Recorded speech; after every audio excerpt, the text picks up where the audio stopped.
Hey everyone! If you're enjoying the coverage of the Pro Play Tour online series, just remember, you can play in one yourself. Every Thursday you can enter our free weekly 64-player tournament with invites to the entire Top Cut. Every Saturday is our weekend championship, where you can enter a YCS-type event with 100% payout and even a cash payout option. The more players, the bigger the prizes. Can't commit time to play in our one-day events? We also host multiple 8-man pods daily, ready to fire on demand on your own schedule. All these events award invites to our free invite-only Players Championship, May 9th through 10th, with prizes supplied by our sponsors. For more information, visit ppgeventmanagement.com and come play with the pros.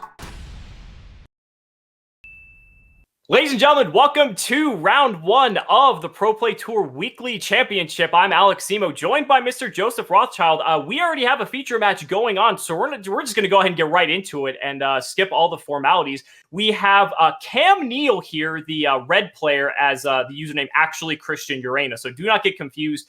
Cam Neal came off of a first-place victory in the Luxury Championship Series 2 not too long ago. He is going to be on Eldlich, and his opponent looks like to be playing some sort of danger deck. I would assume this might be something to the effect of Gren Maju OTK if we're playing all the big dangers. We'll just have to see. There's also an Eater of Millions in here as well. Joseph, feel about this matchup? Well, I always like seeing Gren Maju because it's easy to cast. Big men hit hard, and that's about the extent of the interaction. I like seeing Eldlich too, just because it helps us get more practiced on seeing what plays the deck is capable of. I expect to see a fair amount of this deck over the course of the day. Obviously, the breakout deck from Secret Slayers, I think everyone kind of knew Adamantipator was going to be good. I don't think anyone really expected Eldlich was going to be as dominant at it as it has shown to be in the last couple of weeks of tournaments. Absolutely. So we see here we had 2 level 8 dangers hitting the board, but Cam Neal is not going to allow that to happen. We're going to see a Eldlich of White Elixir Eldlich of White Destiny to bring back the Golden Lord from the graveyard, followed up by a Conquistador of the Golden Land to pop one of these level 8s to deny any sort of rank 8 play that this deck is capable of. We've seen some really cool cards coming out of the rank 8 pool, thanks to Master Rule 5 now. Cards like Draglubion allowing you to just get like a free rank 8 in addition to your Hope Harbinger. There's like so many different things you can do now.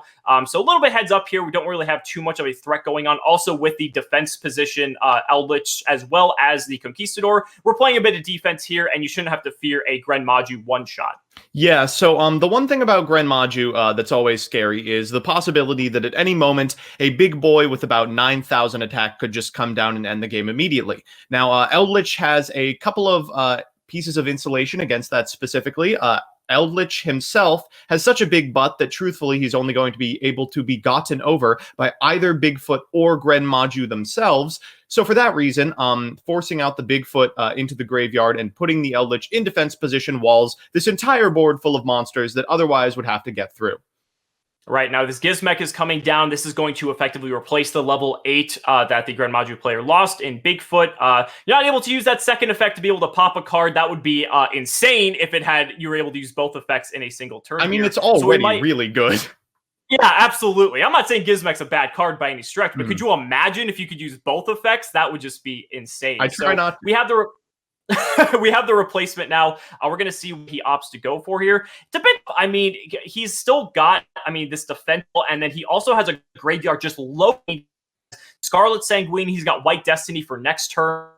He already has Golden Lord in rotation. Plenty he can do here. We can't see his set cards because we are just spectating, so we can't really give any insight into that, which is probably for the better. But I don't know. It's a very interesting line here. Yeah, looks like we're going to see an overlay for a rank 8. Are we going to get to see Draglubion? It's just free real estate, folks. Please. The suspense. I know, it's killing me. I'm trying to think whatever. Oh, he's actually going for Cypher Dragon. Okay. That's cool, but more effective. So this lets you target a face-up monster your opponent controls, and then you take control of the monster until the end of the turn. Unfortunately, monsters you control can't attack your opponent directly, so we won't be seeing an OTK this turn. This is, however, a very novel way to get this Eldlich off the field and prevent it from going to the graveyard. Absolutely. We also could potentially upgrade as well into the full armor Photon Dragon just to get a free pop in and go into Blade Dragon, I believe is the final form to get a pop. And denying Cam Neal of that Golden Lord is actually pretty strong. He doesn't really have a way to get it back because both of his elders in graveyard will just get the Golden Land cards. He does have this Conquistador, so he can just get a Scarlet Sanguine on his following turn and get set up for another turn, but he's going to have a pretty passive turn at the very least. And we're going to see where he goes. So we go to battle phase. We're going to swing over the Conquistador. We're attempting to attack here with the Cypher Dragon, but I think Cam Neal's pointing out the restriction that Cypher Dragon has, unfortunately, which is fine. Dragon specifically can attack. Nothing else can. Oh, I see. Okay, so the Cypher Dragon itself will get in for the 3,000, but nothing else will. I do like that Cam has posted the part of the text that says Cypher Dragon can attack as a reason why it can't attack. Looks like we're getting clarified here. Yeah, we see a yeah from YuGiOh. Oh, they're actually having a discussion about if except for this card refers to Cypher Dragon or the card that's being targeted by Cypher Dragon. Yeah, and it looks like they might have clarified it here. Yeah, it looks like Cam Neal taking the 3,000 damage. That will be the only damage he takes for the remainder of the turn here. But that might just be the end of YuGiOh's turn because I don't really know what else you could do. You could potentially upgrade to try to pop these cards. I think full armor Photon Dragon, I think, has to pop face-ups if my memory serves, but I don't remember for sure. Mm-hmm. But I don't think Blade has that restriction. I think Blade Dragon can just pop anything. So we'll see what he does in main phase 2. It looks like we are going to see a Link play here. I will say that this is probably the most competent line that Gren Maju is capable of going of. Eldlich has an inevitability that rivals literally any other deck, and I really actually like Gren Maju in this meta specifically as the deck that hits the hardest the fastest. You will never enter into a decision matrix about who's the beatdown as long as you're playing Gren Maju. You're looking to end the game as quickly as possible, and unfortunately, if your opponent is allowed to get to their turn, as Cam has been, it is probably the end of the game. So YuGiOh going ahead and linking off both his Golden Lord and his Nessie for a copy of IP Masquerena. This gives him a little bit of defense here. I mean, What's the best thing you're going to make off this Masquerena? Maybe a Unicorn. You've got a card in hand. But, I mean, the biggest downside to this that I see is that you're giving Cam Neal the Golden Lord back to use during his turn. Mm-hmm. Whereas if the Cypher Blade were to keep it, then it wouldn't. At least you would have to wait. Cam would have to wait a full turn rotation. The Cypher Blade does give it back. Oh, it does. Okay, excuse me. I missed that part then. So linking it off is 100% the correct play then. I will say the one thing that I've seen IP Masquerena go into that's been very powerful against Eldlich specifically is Trisbana. And I think that would be dope because not only do we get to make Trisbana, we also get to use the Gizmek in graveyard to proc it immediately. We'll lose access to the Gizmek, but our opponent will lose 5 cards in the back row. Absolutely. It's unfortunate that we're going to attempt to go to battle phase here. This is going to force an IP Masquerena because you're either going to lose it at this point or you have to use it, right? So, yeah. I mean, Trisbana, as good as it sounds on paper, it's good against this board, it's not good here. Absolutely. So that's kind of the decision he has to make here. And that's where like Unicorn is like slightly better. But then like, even if you make something like Unicorn, what are you going to do? Spin Golden Lord back, then have 1 card in hand, draw for a second for next turn. It's not looking too ideal here. Okay. So the line is spin with Unicorn, draw Ash off the top, Ash the Scarlet Sanguine, allowing the battle phase. And then then the last card in your hand is specifically Gren Maju because then you have Gizmek. Exactly. So you can Gizmek during the end phase as well and just swing in for game. Seems unlikely, but could happen. Yeah. So this 3,500 attack Golden Lord is going to swing in and hit this Cypher Dragon specifically. So we're going to take 500 damage here. First damage going to YuGiOh. This is also assuming he is playing Gren Maju. We have yet to see a Gren Maju in this deck, but granted, the shell will lead me to believe that he is on Gren Maju. And letting the Haketo resolve, that's going to be the end of the Gizmek. Right, and this is rough. So now Haketo is going to resolve. We're going to go ahead and attack over Igrena. We're not going to be linking that. And banishing the Gizmek out of the graveyard, more importantly here, I think is probably the biggest misstep because at the very least, you just had to get that out of the graveyard. It would have been just at least some sort of defense against this board. It's another card you can consistently recur. Granted, you only have 24 cards left in deck, so you can only get it back so many times. But, I mean, it's rough. It's so only 1 card in hand. It is, for sure. I think in this point, when your back's to the wall and you only have a single card left in your hand, I think you have to use all your resources possible and just go for it. Folks, if you want the Joseph Rothschild proven metric to, oh wow, and they're in the Auroradon combo as well. If you want the Joseph Rothschild proven method to winning with Gren Maju, you got to follow the mantra ABG, which stands for always be greedy. You got to be going for the highest roll possible at every given time, and letting that Gizmek resolve does not seem like that. So here we go. We saw a summon of Howly Fibrax that was going to trigger to get out a copy of Deskbot. We're going to go straight for Auroradon now. Joseph, are you happy to see this? I'm so happy. I mean, upon Auroradon release, I spent a lot of time engineering combos, and I think it's really paid off. You can make some really fantastic stuff with Auroradon, but it's turned out that the investment necessary in any deck to go from Howka Fibrax into Auroradon into something like a Mecha Phantom Beast O-Lion or Coltwing is so minimal that you can include it in almost any competent meta deck. And Eldlich, it turns out, doesn't have any problem playing 4 cards that are only okay in service of getting like a Borreload Savage Dragon plus a 7. I think we end on what, Borreload plus Herald here? That's pretty strong.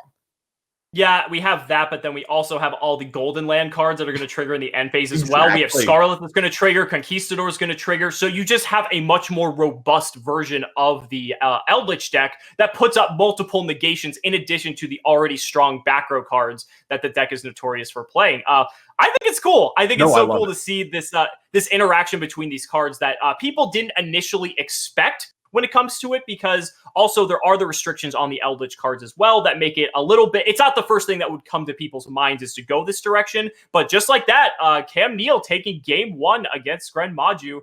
Still looking to earn your invite for the free Players Championship on May 9th and 10th? Visit ppgeventmanagement.com to learn about the different qualifiers available. From one-day events to play-on-your-own-schedule events, all events offer a buyback or cash option along with a 100% credit option redeemable towards any future pre-order at competitive prices. Grinding and getting paid to play Yu-Gi-Oh! Has never been easier. Play with the most professional worldwide tournament series today and join the online community. Come join us on Discord for assistance, info, and even discussions about future events. Pretty convincingly, I would say. So here's where the Auroradon half of the deck shines.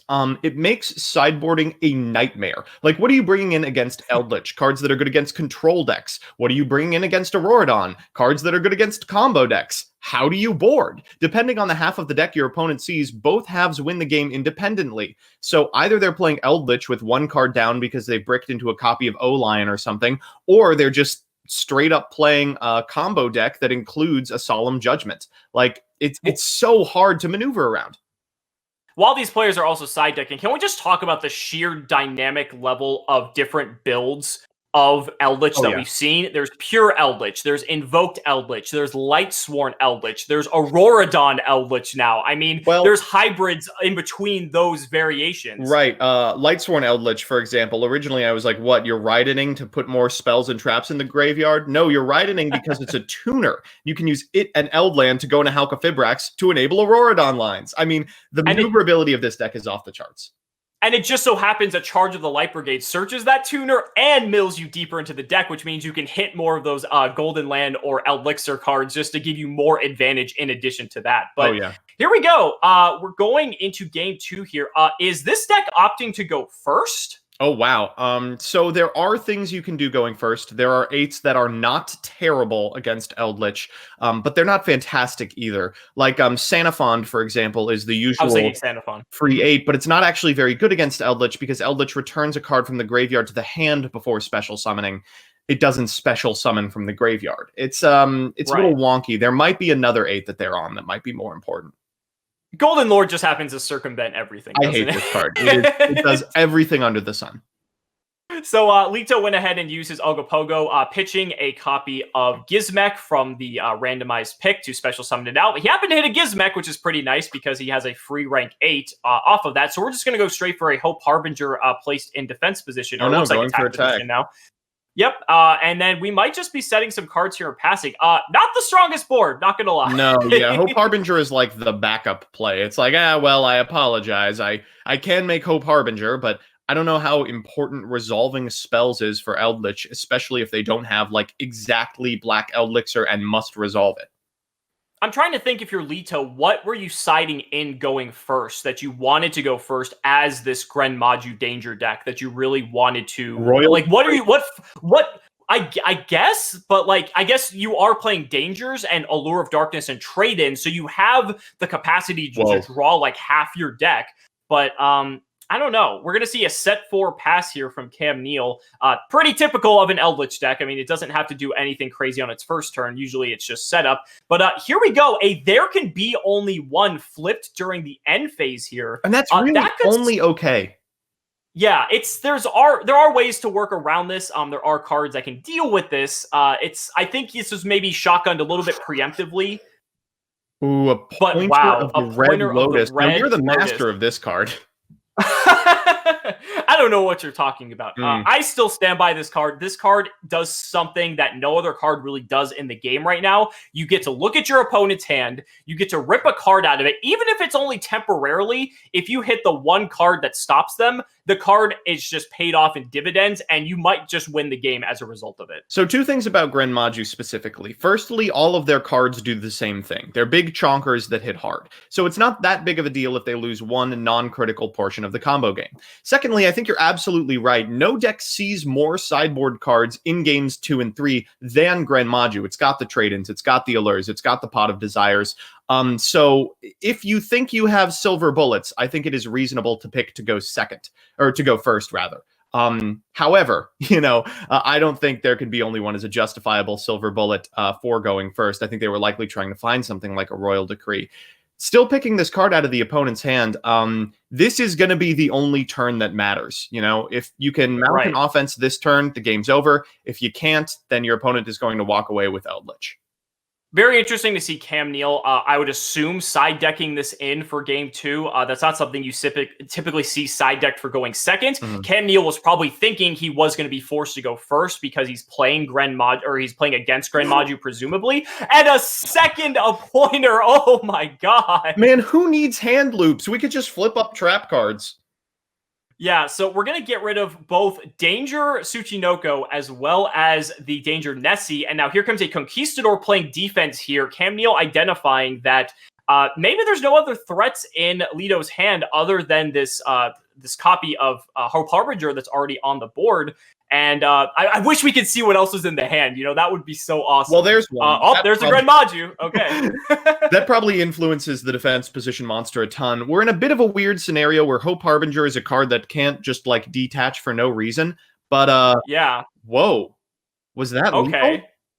That was lethal because oh my Gizmek had banished 8 cards. The 2 copies of a Pointer of the Red Lotus did 4,000 damage to them. Oh my god. Yeah, because you have to pay 2,000 per copy. So it's so interesting that he picked both of the dangers to go after. So, I mean, was that just a misstep? Yeah, I don't know. I bet if you are Cam, you're just kicking yourself right now. Like, I can't believe I forgot. Oh no. Oh, he might have thought that the Gren Maju is only going to be on 32, and not factoring in the fact that there was going to be the damage from the banished cards off a pointer to make it 4,000 exactly. Oh, no. So maybe that was where the miscalculation was. I don't know, but I don't think he would have done that intentionally had that would have been the case. Yeah, regardless, it's just hilarious. It's so funny. Yeah, but... And suddenly, game 3! This is a great position for Gren Maju to be in. It's game 3. You're going to see more cards than your opponent. They're going to force you to go first.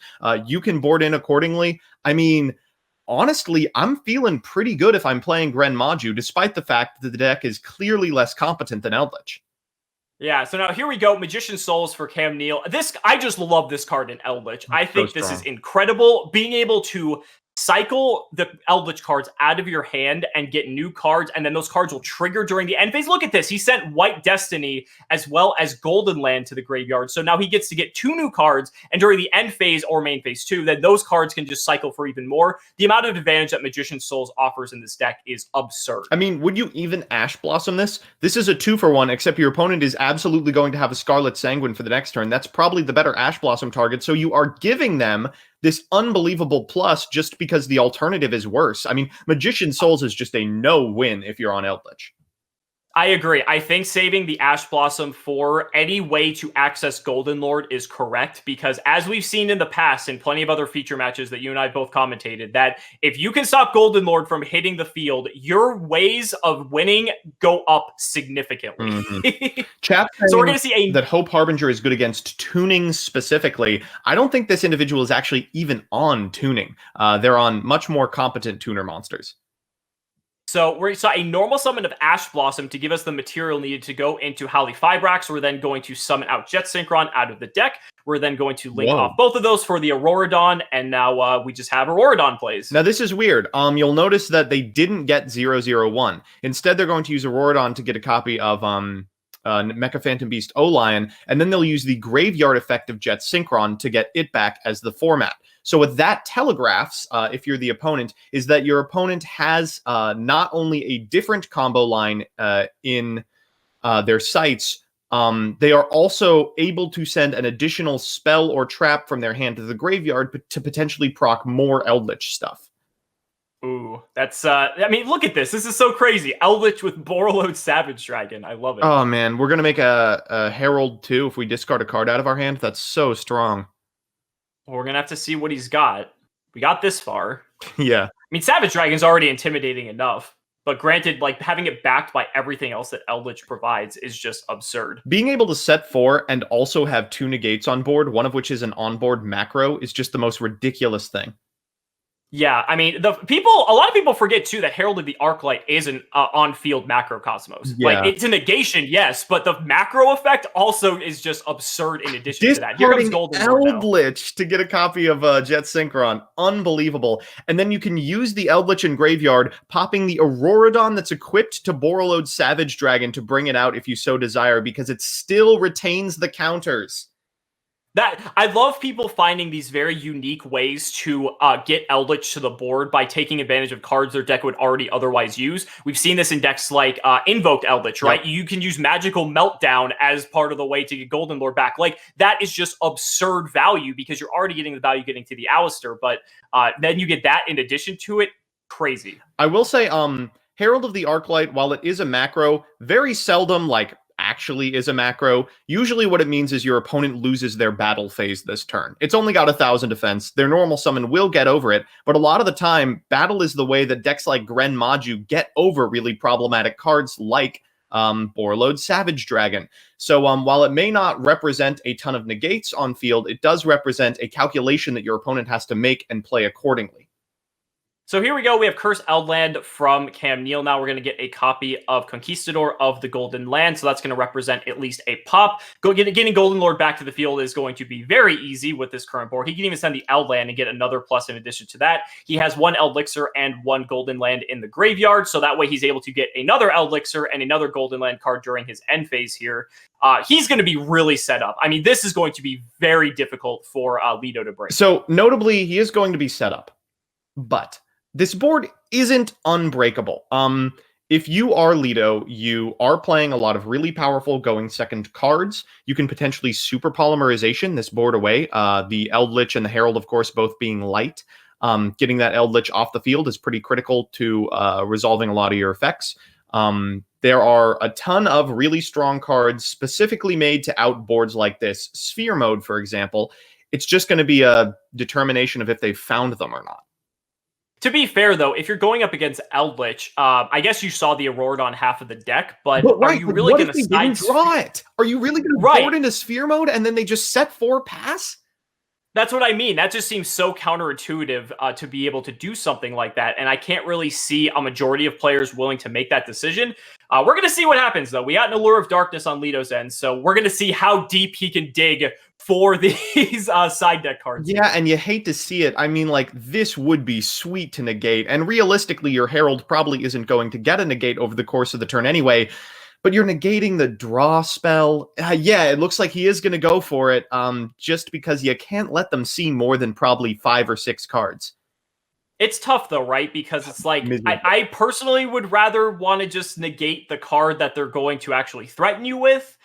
And it's a very difficult decision at that point, because the deeper they get, the higher likelihood they're going to see more options. So I can definitely see Cam's decision to go for this. We'll see if it pays off or if he gets punished. Again, but some of them you can't respond to. Right. Maybe you stick the Herald for long enough and they find their way into a Sphere Mode and suddenly you feel like an idiot. I mean, I've certainly been there. So we have 1 card set. We're wanting to get that out of the hand before we start firing off some dangers. Danger Thunderbird being the first of which we are going to go for. We're going to roll that die, and let's see if we can snipe these dangers out of the hand. Ooh. Can't hit a Jackalope. Yep. So Thunderbird going to come down. That's going to also trigger Jackalope in addition to getting a fresh draw from Lido here. Jackalope will be able to special summon a danger straight out of the deck. So the Danger Thunderbird is probably the worst possible one to be finding if you're Lido, just because it doesn't have a very relevant discard effect against this board. You know what all your opponent's sets are, and they'll just chain them in response. It also doesn't challenge Borreload, so you can't like do anything other than hope the overlaid monster is going to be enough. So here we go. Cam's going to respond here with Conquistador of the Golden Land, again, to deny that rank 8 play. There are a slew of rank 8s that Lido could go into here to hit over some of these cards. He has another follow-up level 8 in the hand, being a second copy of Ogopogo. But so this one 33% chance. if they hit it. Correct. This is a very hard minus if we hit that 33%. So we're going to see if this resolves here. And it looks like they're actually thinking about potentially Borreloading here, like thinking that maybe the 8 is going to be hard enough to deal with. Wow. Okay, that's going to force out Golden Land forever. So we're just going to negate the Ogopogo. So we're going to force him to have yet another level 8, which the option of that happening is going down significantly as these danger monsters start running out. Yeah, I don't know. What if that set card is a trade-in followed by Gizmek? Maybe that does it. Yeah. But it looks like it's not, and Lido is going to admit defeat. Yep, Cam Neal's going to take it. A little bit of a shaky game too there, but he did have this pretty solid setup that I think was going to be very difficult for not even just this deck in particular, but a lot of decks to really deal with, negating the right cards, identifying the potential outs that Lido could have had. And, it's Neal, right? Do I really have to say much more? I mean, he's like, just his pedigree is just insane. So that's going to go ahead and do it for round number 1. We are going to go ahead and take a short break, and we will be right back with some more action. So don't go anywhere. We'll be back soon. Hey, everybody.